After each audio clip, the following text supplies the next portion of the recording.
ñëpp seen tur ak seen sant tout d'abord di leen gërëm ci élection yi ñu génn nga xamante ni mooy élection législative macha allah ñu def ko ci anam yu rafet anam yi nga xamante ni anam yu mucc ayib la def nañ ko ci jàmm def ko ci salaam mu nekkaat une fois de plus preuve ci unité ak jàmmoo bi nga xamante ni am na fii ci Ross Béthio waaye surtout ma leen di sant di leen gërëm ci résultat exceptionnel bi nga xamante ni am nañ ko ci Ross Béthio ndax yaakaar naa ni avant on n'avait pas l'habitude di am des résultats yi nga xam ne dina atteindre 50% ci Ross Béthio kon lii dafa nekk une première macha allah te loolu suñ ko amee population de Ross Béthio ñoom ñoo ñu ko may vraiment sagal ngeen l'ensemble des leaders yi fi nekkoon sagal ngeen le maire de la commune donc am ñu seen fay mais di leen talal loxo vraiment que ñu gën a ànd liggéey dëkk bi nga xamante ni mooy Ross Béthio am na programme phare yi nga xam ne ñu ngi leen fii déroulé am na sax yi nga xamante ni tàmbali na di dem macha allah lu mel ni ki wàllu éclairage bi lu mel ni ki wàllu assainissement bi ak yeneen xeetu programme yi nga xamante ni dans les prochains jours di ngeen ko gis ndax fan yi rek ñu jóge macha allah jot nañ suñu bon wu 200 lampadaires au minimum destiné ko ci Ross Béthio pour ne citer que ça mais vraiment di dellu siwaat rek ci élection yi ndax dañu am une satisfaction exceptionnelle di remercier l'ensemble des quartiers bàyyiwuñu kenn bàyyiwuñu benn xeet ci vraiment seen taxawaay ci élection bi ci takku bi ñu takku bootu ci gannaaw leader yi ñu am te ñu nekk Benno Bokk Yaakaar fii ci Ross Béthio pour jox vraiment la majorité à son excellence Macky Sall la majorité pour Benno Bokk Yaakaar vraiment résultats yi c'est des résultats très satisfaisants déjà au local on avait à peu près 30%, un peu plus de 30%, un peu plus pardon de 40%. Législative yi ñu dépassé ko ba am un peu plus de 50%, donc loolu ay progrès la yu considérable yu nga xamante ni vraiment am nañ ko ci Ross Béthio. Beneen record bi mooy le fait que élection yi fi daan am avant ce régime là de à peu près ay 40% la daan doon aux élections législatives présidentielles mboolem élection yi fi daan am yépp pour une première ñu am un peu plus de 50%, kon loolu dañuy sant population bi mais aussi sant leader yëpp sant directeur de campagne bi sant coordonnateur bi sant comité yi nga xamante ne sosoon nañ ko fii ci Ross Béthio mais aussi sant jigéen ñi bu baax a baax ci seen mobilisation mais di beral vraiment cant la jeunesse de Ross Béthio. Vraiment ici à Ross Béthio contrairement à beaucoup d'autres localités on sent que la jeunesse c'est une jeunesse donc de Benno Bokk Yaakaar, c'est une jeunesse de son excellence Macky Sall. C'est une jeunesse, on peut dire,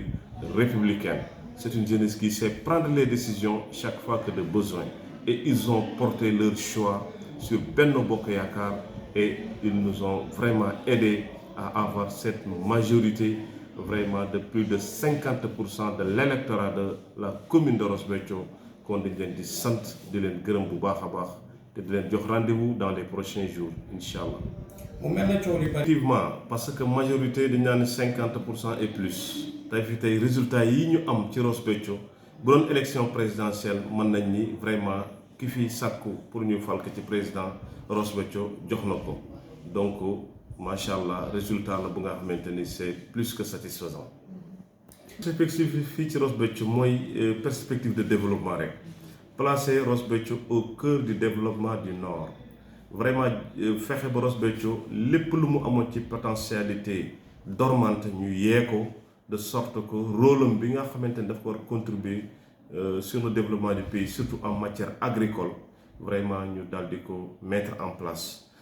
donc bu ñu doon tënk ci loolu la ñuy tënkee mais quand même dañu bëgg a placer Ross Béthio vraiment dans son rôle central déjà boo ko xoolee ci arrondissement de Ndiaye pratiquement c'est le centre.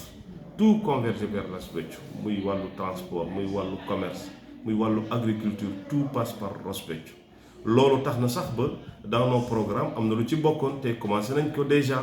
mooy créer fi benn centre de santé de très haut niveau de sorte que l'ensemble des communes qui gravitent autour de Ross Béthio puissent vraiment se faire soigner à Ross Béthio te loolu def nañu appel d'offre bi def nañu dépouillement bi def nañu attribution provisoire bi ba di waajal attribution définitive bi comme ça dans les prochains jours vraiment centre de santé boobu ñu mën def pose première pierre bi au bénéfice toujours de Ross Béthio. Wàllu éclairage aussi gis ngeen extension yi liñ ci def wàllu adduction d'eau plus de 60 millions entre autres pour ne citer que ça. Mais aussi il y a un programme très ambitieux d'accompagner les femmes de Ross Béthio pour que ñu am les financements qu'il faut, les financements soulageants, c'est-à-dire que pas les financements qu'on avait l'habitude de voir, des financements problématiques dans lesquels des fois c'est des dettes yi ñoo ci mujj di juddu. Donc financement innovant yi ñu fiy indi dafay tax ba Ross Béthio incha allah boo ci financer femme dana ci gis njëriñ dana ci gis njeexital bu wér. Mais jeunesse bi aussi sur la création d'emplois. Sur cela déjà amoon nañu accompagnement de son excellence Macky Sall mu octroyé ñu 200 emplois pour le compte du département de Dagana et au sortir vraiment de ces décomptes Ross Béthio war na ci am 16 postes. En plus de ça j'avais entamé des négociations avec les responsables comment ça s'appelle de FERA pour que ñu augmenter quota boobu ba am nañu yaakaar ni loolu tamit finalement am na aboutissement plus quota yi ñu fa amoon. Donc tout ça sera destiné à la jeunesse. Mais en dehors de ça, on va piloter aussi d'autres programmes de financement des jeunes ci seen micro-projet yi seen projet agricole yi seen projet yi nga xamante ni de volaille seen projet élevage yi entre autres. Yooyu yëpp on est vraiment dans les dispositions dans les prochains jours pour fas yéene regrouper l'ensemble de la jeunesse de Ross Béthio pour appuyer leen sur des financements vraiment durables.